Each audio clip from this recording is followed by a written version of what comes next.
ओम अखंडमंडलाकारं व्याप्तं येन चराचरं तत्पदं दर्शितं येन तस्मै श्रीगुरवे नमः। नमः संस्कृताय। प्रिय छात्रों, आज की कक्षा में हम संस्कृत वर्णमाला के बारे में विचार करेंगे। वर्णों को अक्षर भी कहा जाता है। न क्षरन्ति इति अक्षरः, जिनका क्षरण नहीं होता, अर्थात जो और अधिक भागों में नहीं टूटते, ऐसी ध्वनि को वर्ण के नाम से जाना जाता है। वर्ण दो प्रकार के होते हैं, स्वर एवं व्यंजन। स्वरों को अच भी कहा जाता है, क्योंकि पाणिनि ऋषि के द्वारा लिखे गए 14 माहेश्वर सूत्रों में अच प्रत्याहार में ही सभी स्वर आ जाते हैं।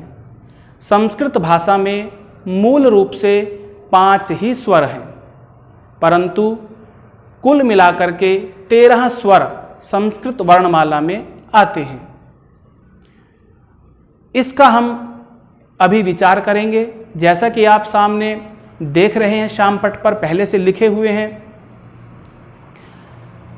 स्वरों में एक मात्रिक ह्रस्व स्वर होता है, उसके बाद द्विमात्रिक स्वरों को दीर्घ स्वर कहा जाता है, और एच जो स्वर हैं उनको मिश्रित स्वर या विकृत स्वर के नाम से भी जाना जाता है।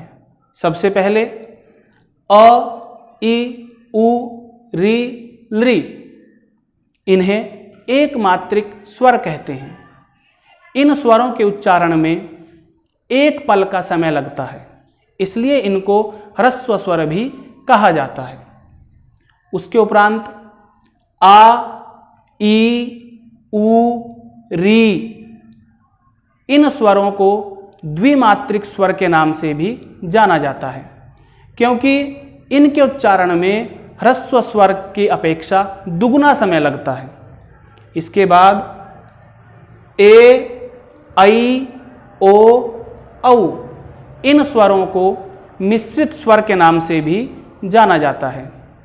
जैसा कि आप देख पा रहे हैं, इन स्वरों को विकृत स्वर भी कहते हैं। इसका क्या कारण है वह भी हम जानेंगे।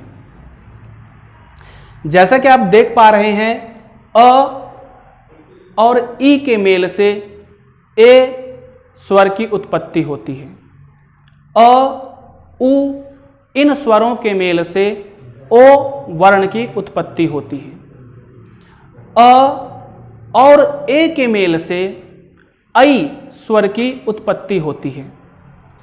अ, ओ, इन दोनों स्वरों के मेल से औ इस स्वर की उत्पत्ति होती है। अतः इन स्वरों को मिश्रित स्वर या विकृत स्वर के नाम से भी जाना जाता है। अब हम व्यंजन वर्णों के बारे में विचार करते हैं। प्रिय छात्रों, व्यंजनों को हल के नाम से भी जाना जाता है। व्यंजन ऐसे वर्ण होते हैं जिनको उच्चारण करते समय या जिनके उच्चारण के लिए स्वरों की सहायता लेनी होती है। बिना स्वरों के इनका उच्चारण नहीं किया जा सकता। जैसा आप देख पा रहे हैं, सबसे पहले आपके सामने क, ख, ग, घ, ङ, ये 5 वर्ण हैं। इन वर्णों के समूह को क के आरंभ में होने के कारण कवर्ग के नाम से जाना जाता है। इसी प्रकार च, चवर्ग, ट से टवर्ग, त से तवर्ग, प से पवर्ग।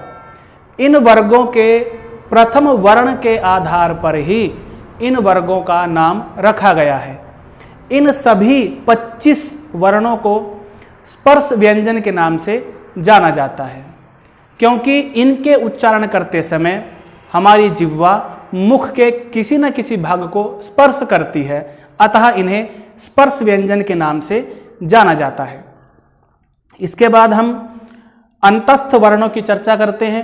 अंतस्थ वर्णों में 4 वर्ण हैं, य, र, ल, व। इन वर्णों का नामकरण, क्योंकि इनको उच्चारण करते समय हमें कुछ भीतर से बल लगा करके सांस खींचनी पड़ती है, अतः इनको अंतस्थ वर्ण कहा गया है।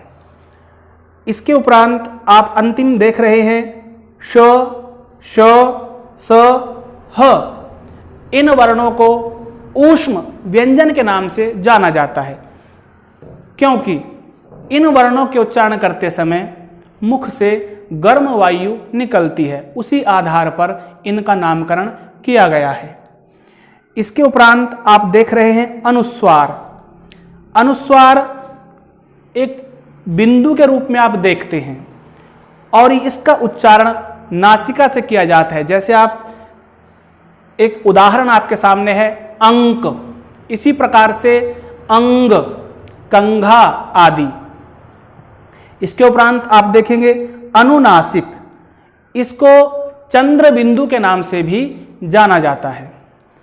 इसका उच्चारण स्थान मुख और नासिका से किया जाता है, या इसका उच्चारण मुख और नासिका से किया जाता है। और इसका उदाहरण आप देख रहे हैं चांद, आंख आदि। अंत में हम विसर्ग की ओर बढ़ते हैं। विसर्ग प्रायः आप दो बिंदुओं को देखते हैं, इन्हें ही विसर्ग कहा जाता है और इनके उच्चारण करते समय ह की ध्वनि आती है और ह की ध्वनि कंठ से, ह की ध्वनि का उच्चारण स्थान कंठ है। जैसे रामः, बालकः आदि। इसमें कुछ एक दो बातें और भी आपसे साझा करना चाहूंगा। ऊष्म व्यंजनों को परुख व्यंजन भी कहा जाता है, अर्थात कठोर व्यंजन। और पांचों वर्गों के पहले और दूसरे वर्ण को भी परुख व्यंजन कहा जाता है।